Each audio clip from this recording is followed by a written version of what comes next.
ನಮಸ್ಕಾರ ವೀಕ್ಷಕರೇ.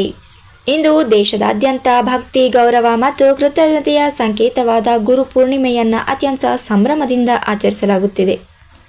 ಭಾರತೀಯ ಸಂಸ್ಕೃತಿಯಲ್ಲಿ ಗುರುವಿಗೆ ದೇವರಷ್ಟೇ ಶ್ರೇಷ್ಠ ಸ್ಥಾನ ನೀಡಲಾಗಿದೆ.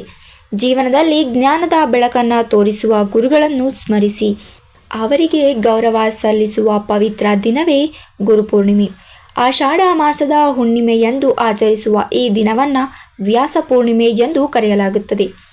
ಏಕೆಂದರೆ ಮಹಾಭಾರತದ ಕರ್ತೃ ಹಾಗೂ ವೇದಗಳನ್ನು ಸಂಗ್ರಹಿಸಿ ಜಗತ್ತಿಗೆ ಜ್ಞಾನದ ಅಮೂಲ್ಯ ಕೊಡುಗೆ ನೀಡಿದ ಮಹರ್ಷಿ ವೇದವ್ಯಾಸರ ಜನ್ಮದಿನವೆಂದು ಈ ದಿನವನ್ನು ಆಚರಿಸಲಾಗುತ್ತದೆ. ಗುರು ಬ್ರಹ್ಮ, ಗುರು ವಿಷ್ಣು, ಗುರುದೇವೋ ಮಹೇಶ್ವರ ಎಂಬ ಶ್ಲೋಕದಂತೆ ಗುರುವನ್ನು ಸೃಷ್ಟಿಕರ್ತ, ಪಾಲಕ ಮತ್ತು ಸಂಹಾರಕನ ರೂಪದಲ್ಲಿ ಕಾಣಲಾಗುತ್ತದೆ. ಅಜ್ಞಾನದ ಕತ್ತಲೆಯಿಂದ ಜ್ಞಾನದ ಬೆಳಕಿನ ಕಡೆಗೆ ನಡೆಸುವ ಶಕ್ತಿ ಗುರುವಿನಲ್ಲಿದೆ ಎಂಬುದು ಭಾರತೀಯ ಸಂಸ್ಕೃತಿಯ ನಂಬಿಕೆಯಾಗಿದೆ.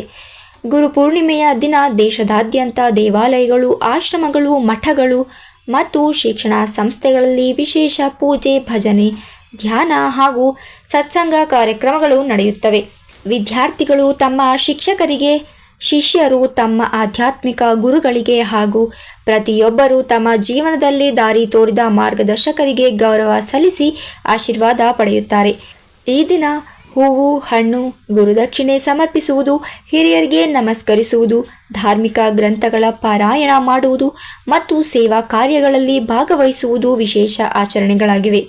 ಕೇವಲ ಶಿಕ್ಷಣ ನೀಡುವವರಷ್ಟೇ ಅಲ್ಲ, ಬದುಕಿನ ಮೌಲ್ಯಗಳನ್ನು ಕಲಿಸುವ ಪ್ರತಿಯೊಬ್ಬರೂ ನಮ್ಮ ಜೀವನದ ಗುರುಗಳೇ ಎಂಬ ಸಂದೇಶವನ್ನು ಗುರುಪೂರ್ಣಿಮೆ ಸಾರುತ್ತದೆ.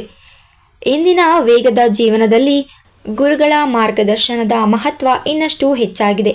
ಸರಿಯಾದ ಜ್ಞಾನ, ಉತ್ತಮ ಸಂಸ್ಕಾರ ಮತ್ತು ಸತ್ಪಥವನ್ನು ತೋರಿಸುವ ಗುರುಗಳ ಆಶೀರ್ವಾದವೇ ವ್ಯಕ್ತಿಯ ಯಶಸ್ಸಿನ ನಿಜವಾದ ಅಡಿಪಾಯವಾಗಿದೆ.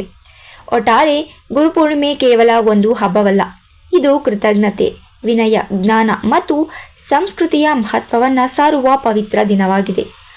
ಇದು ಇಂದಿನ ವಿಶೇಷ ವರದಿ. ಇದೇ ರೀತಿಯ ಸುದ್ದಿಗಳಿಗಾಗಿ ನೀವು ನೋಡ್ತಾ ಇರಿ ನಮ್ಮ ಚಾಲುಕ್ಯ ಟಿವಿ.